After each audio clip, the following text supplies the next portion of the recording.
Bonsoir à tous et bienvenue en direct sur Télé Nantes. Je suis ravi de vous accueillir sur le plateau de La Quotidienne. Comme tous les soirs, on est parti pour 26 minutes de discussion, de débat, mais bien sûr aussi de découverte.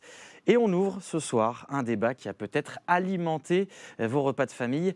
Nantes et la Loire-Atlantique doivent-elles redevenir bretonnes? Les partisans du rattachement du département restent mobilisés. Les manifestations se multiplient. Une pétition s'approche même des 100 000 signatures. Pierre-Emmanuel Marie, vous êtes conseiller municipal à Nantes pour l'Union démocratique bretonne. Bonsoir. Bonsoir. Et également pour en parler avec nous, Tanguy Poisson du collectif 44 égale Brest. Bonsoir à tous les deux. Bonsoir. On va parler bien sûr de l'actualité de cette pétition et puis de l'avancement, j'allais dire, de votre cause pour le rattachement de la Loire-Atlantique.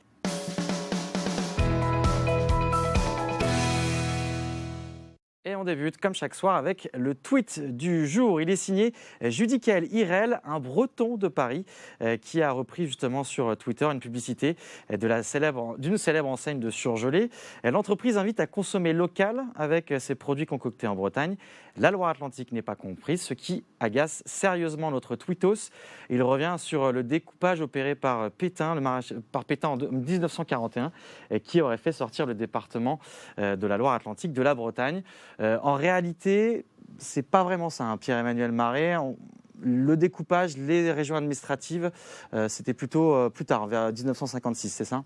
Oui, c'est les régions programmes, mais je voudrais revenir quand même sur cette carte. C'est quand même assez rare, les entreprises qui utilisent cette carte. En général, elles utilisent les 5 départements bretons, et notamment Produits en Bretagne, qui est une association qui regroupe énormément d'entreprises, de distributeurs, et qui s'appuie sur l'image bretonne, et donc les 5 départements. Donc Picard, moi je veux bien, mais après je pense qu'en termes de marketing, c'est plutôt une erreur. Et après, effectivement, historiquement, souvent on a parlé de Pétain, de 41.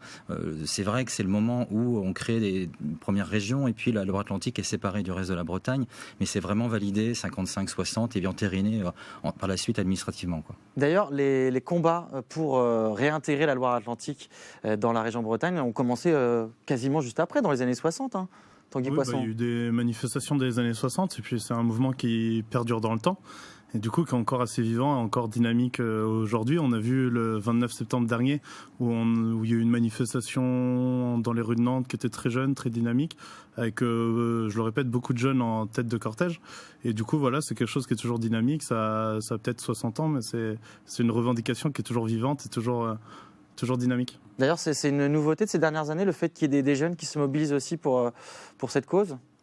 Alors moi j'ai un peu ce sentiment parce que je fais les manifestations depuis très longtemps, plus longtemps que Tanguy.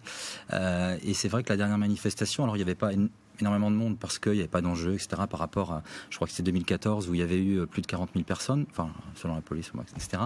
Et là il y avait un petit peu moins, mais il y avait beaucoup de jeunes et on a l'impression d'un renouvellement et puis d'une nouvelle envie par rapport à ça. Je pense que effectivement là, et là la pétition qui est en cours où il y a 95 000 signataires d'ores et déjà, c'est-à-dire que les 100 000 obligatoires vont être atteints, je pense, montre qu'il y a cette envie de débat en tout cas et si ce n'est d'aboutir à la réunification de la Bretagne. Donc là, on voit d'ailleurs à l'antenne quelques images de ces manifestations 2014 où elles ont été très rapprochées d'ailleurs. Hein. C'était un moment assez fort pour la mobilisation. Ouais, en 2014, c'est vrai qu'il y avait la réforme territoriale et c'était une déception pour beaucoup de militants qui luttaient sur cette question-là depuis des années. Et puis, voilà, il y a peut-être eu un creux après, mais là maintenant, on sent qu'il y a une nouvelle dynamique qui arrive. Ce qu'on essaye de faire avec le collectif 44 Brest, mais avec aussi plein d'associations culturelles qui travaillent sur la question de la langue, sur la question de la culture bretonne. On essaye de lancer un nouveau mouvement, une nouvelle dynamique sur ces questions-là. Et du coup, il y a eu une première manifestation à Nantes le 29 septembre. Il y en aura une deuxième, le match retour à Rennes qui sera le 8 décembre. Oui. Du coup, il y a des cars qui seront organisés de Nantes. Si vous voulez vous inscrire, vous pouvez le faire sur le site collectif.44braise@.com. Et du coup, voilà. Et du coup, cette dynamique va continuer, va perdurer. Et puis, on peut imaginer d'autres actions, que ce soit des votations, comme ce qui a déjà eu lieu il y a quelques années, des votations citoyennes. Ça peut être des actions des actions diverses. Et du coup, voilà. Parce qu'il y a eu ce collectif Bretagne Réunie qui a lancé cette fameuse pétition qui aujourd'hui, vous l'avez dit, est autour des 95 000 signatures physiques. 2 citoyens de Loire-Atlantique.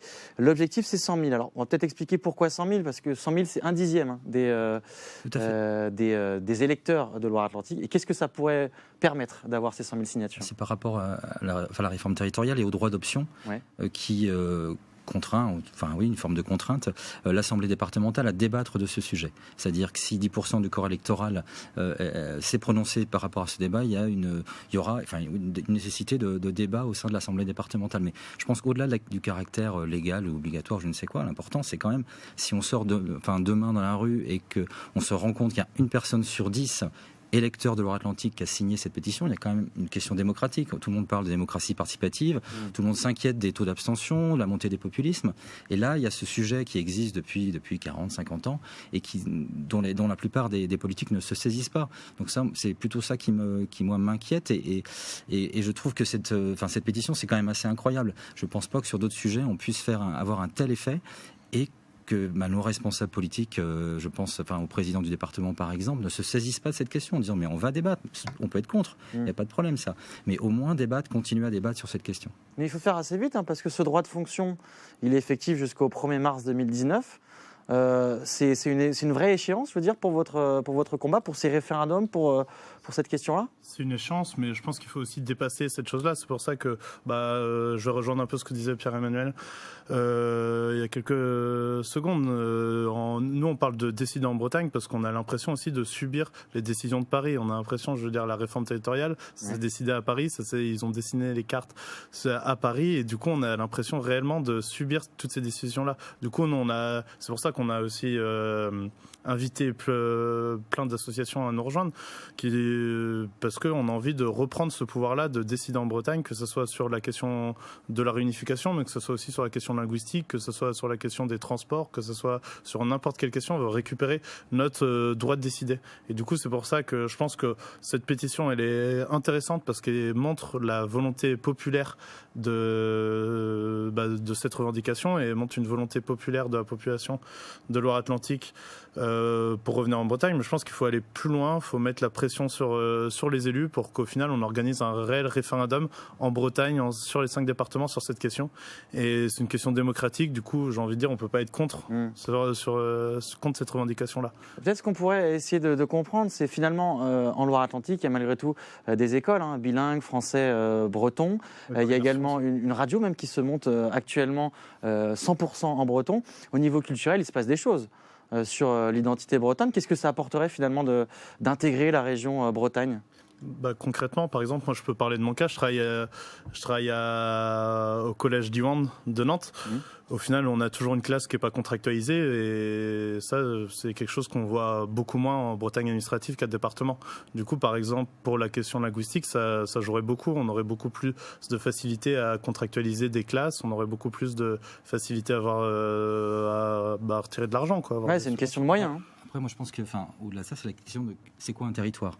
Et un territoire, soit, on parlait du Grand Ouest, des choses comme ça, qui n'est jamais qu'un point cardinal par rapport à Paris, donc c'est une vision centralisée de l'aménagement du territoire français. Un territoire, c'est, on l'a dit, des langues, des cultures, de l'histoire, c'est tout ça. Et donc la demande, elle est de faire coïncider un territoire à son histoire, sa culture, etc. Et non pas la mettre dans un grand ensemble qui ne serait jamais que de l'aménagement en vue de Paris.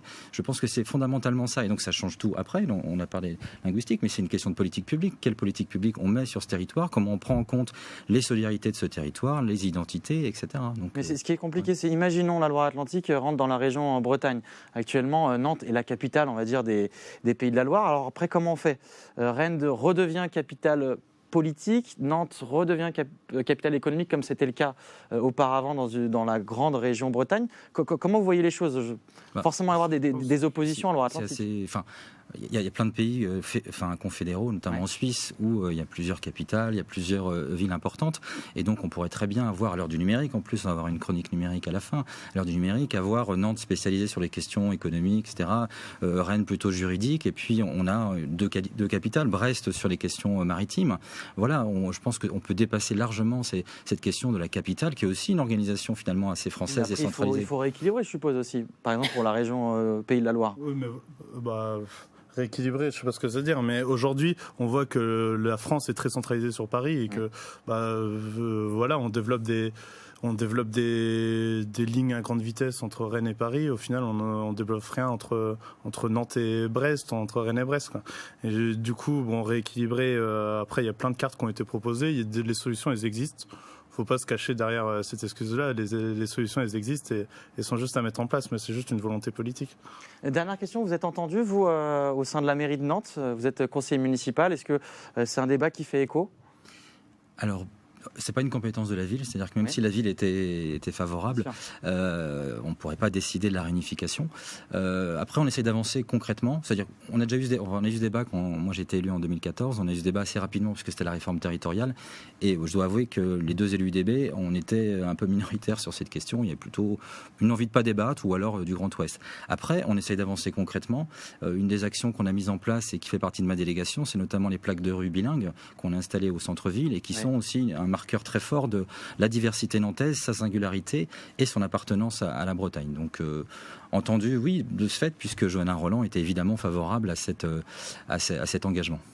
Merci beaucoup à tous les deux d'être venus sur notre plateau. On rappelle, il y a donc une manifestation à Rennes, cette fois-ci, le 8 décembre, à 14h, si je ne me trompe pas. À 14h sur le mail François Mitterrand.